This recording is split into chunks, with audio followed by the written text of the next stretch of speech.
আমরা যতই ইসলামের কথা বলি, রমজান মাসে অনেকে বলি না এটা কাজ করা যাবে না, কেন বলছে যে এটা। সে কারণে আমি সবার উদ্দেশ্যে বলতে চাই যে আমরা যে পেশায় জড়িত থাকি না কেন, বিশেষ করে আপনারা আমরা সারাদিন রাস্তাঘাটে চিল্লি করলে যা হবে না। আপনাদের একটি কলমের খোঁচায়, একটি লাইন, একটি পত্রিকায় আসলেই কিন্তু সেটা অনেক কিছু হয়ে যেতে পারে।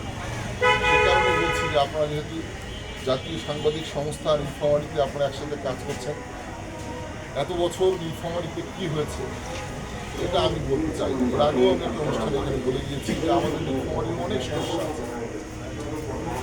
আজকে একটা নিউজ আপনারা দেখেছেন কি না, ঠিক আমি আমার যে জায়গায় বাড়ি, সে বাড়ির সামনে একটা দোকানে রাত্রিবেলা একটা ট্রাক ধাক্কা দিয়ে দোকানটাকে নষ্ট করে দিয়েছে।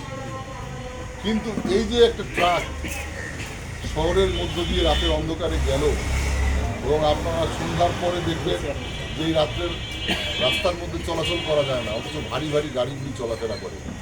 এই বিষয়ে যদি আপনারা আরও বেশি নিউজ করেন, অন্তপক্ষে শহরের মধ্যে যে যানজটটা তৈরি হয়, বিশেষ করে ট্রাক, বাস, বড় বড় গাড়িগুলি, আন্তঃজেলা গাড়িগুলি চলাফেরা করে, এগুলি নিয়ে যদি আপনারা একটু সোচ্চার হন, আমার মনে হয় যে নীলফামারীর পরিবেশটা আরও অনেক বেশি সুন্দর হয়।